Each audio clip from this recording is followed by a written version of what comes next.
내신 마련과 회계. 우리는 지금도 회계를 사용하고 있다. 회계는 당신이 생각하는 것보다 상당히 실용적인 학문이다. 회계는 무역이나 물물 교환 등을 하기 시작하면서 필요에 의해 만들어진 관습적인 논리다. 어려울 것 같은 회계가 실용적이라니 무슨 말인가 싶겠지만 우리 생활을 조금만 들여다봐도 아하 싶을 것이다.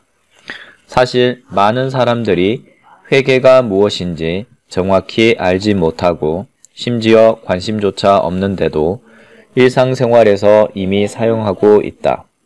돈이 가는 데에는 반드시 회계적인 생각과 분석이 따라가게 마련이다. 그러므로 오늘 또 당신은 당신도 모르는 채로 그 어렵다는 재무제표 분석을 능숙하게 해내고 있을 것이다. 황당한가? 다음과 같은 일들로 이미 당신은 회계적인 사고를 하고 있다면 믿을 수 있을까? 한국에서 살아가는 많은 사람들의 수고는 뭐니 해도 내 집 마련이다. 그런데 흥미롭게도 많은 사람들이 내 집 마련을 하는 과정에서 회계를 사용하고 있다. 생각해보자. 전세난에 치였던 투자 가치가 있는 부동산을 발견했든 드디어 집을 사야겠다는 다짐이 서면 제일 먼저 하는 일이 당장 끌어모을 수 있는 현금이 얼마나 되는지 확인하는 것 아닌가. 여기서부터 바로 회계가 시작된다. 현금이 많다면야 문제가 없겠지만 대다수는 어디서 대출을 받을 것인지, 얼마만큼 받을 수 있는지 등을 따지게 된다. 무리하게 대출을 받는 경우 언론에서 종종 접하는 하우스푸어로 전락할 수도 있으니 이게 또 만만치 않은 의사결정이다. 본격 내 집 마련 시 회계 사용하기. 오 회계사도 지긋지긋한 전세 탈출을 위해 재무계획을 점검하고 전략을 수립했었다. 명색이 회계사인지라 현재 자산과 대출 규모, 미래 월급과 기타 수입, 이자 비용을 꼼꼼하게 계산했더랬다. 그때 도움이 되었던 것이 미래의 예상 재무 상태표와 손익계산서, 가장 대표적인 재무제표다. 자세한 사항은 나중에 살펴보기로 하자 였다. 아내를 설득하는 데에도 이러한 재무제표가 큰 도움이 되었음은 물론이다. 회계사가 아닌 한 집안의 가장으로서 오 회계사가 가진 돈은 3억 1천만 원이었고 이사갈 집의 시세는 5억이었다. 약 2억 원의 대출을 받았고 당시 이율은 3%였다. 회계사로 돌아가서 이를 재무상태표로 나타내면 다음과 같다. 생긴 모양이 낯설더라도 그러려니 하자. 회계사나 되니 재무상태표를 그린 것이다. 우리는 단지 그 내용만 이해하면 된다. 재무상태표, 주택 구입 전. 왼쪽 현금 3억 1천만 원, 개 3억 1천만 원. 오른쪽 자본 3억 1천만 원, 개 3억 1천만 원.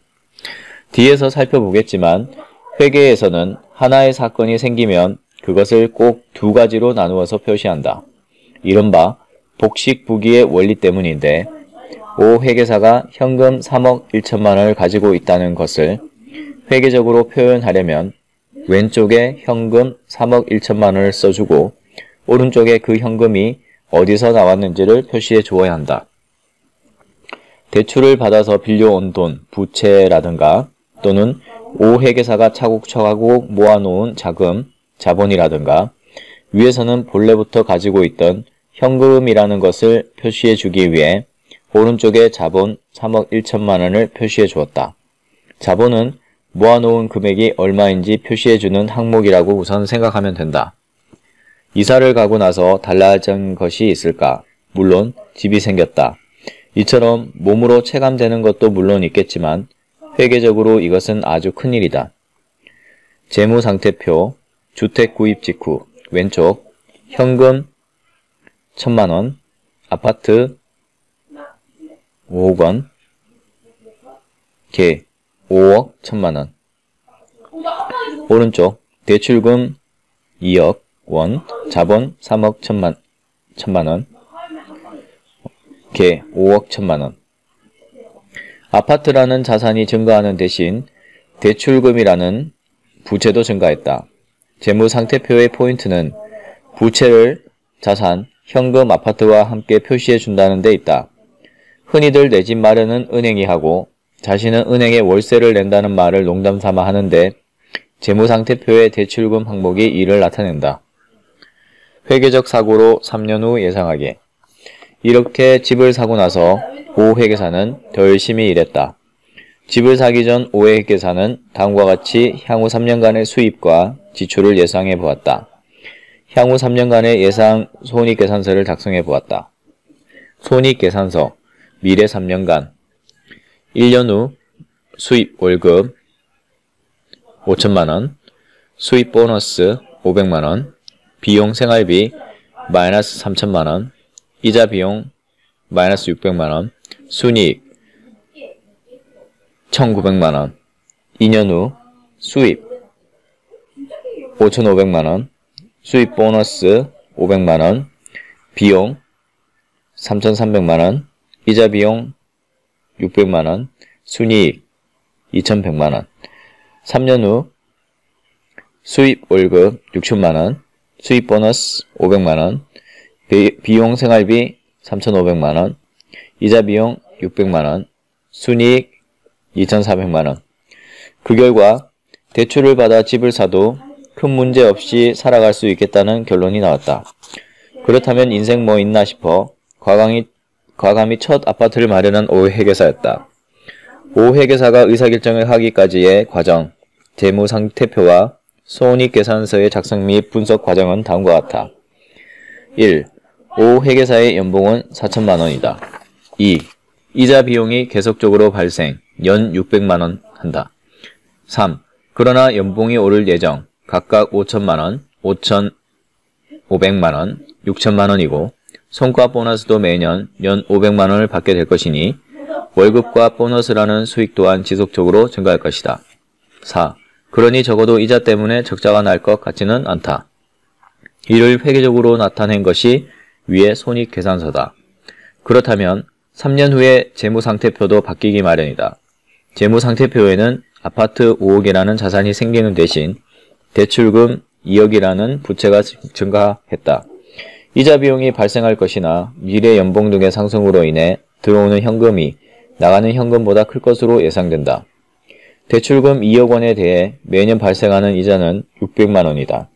미래의 연봉 상승치와 보너스 예상 금액, 예상 생활비를 고려하여 향후 3년간의 손익을 계산해 보니 다음과 같이 매년 순이익이 발생했다. 그 결과 3년 후 현금과 자본은 다음과 같다. 1. 현금 7,400만원은 1,000만원 플러스 3년간 현금 증가액 1,900만원 플러스 2,100만원 플러스 2,400만원. 2. 자본 3억 7,400만원 3억 1,000만원 플러스 3년간 순이익 증가액 1,900만원 플러스 2,100만원 플러스 2,400만원.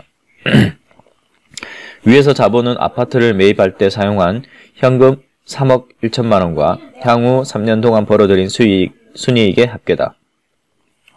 자본은 아파트를 살 때 받은 대출금 이외에 내가 직접 모은 돈이 얼마나 기여하고 있는지를 보여준다고 생각하면 된다.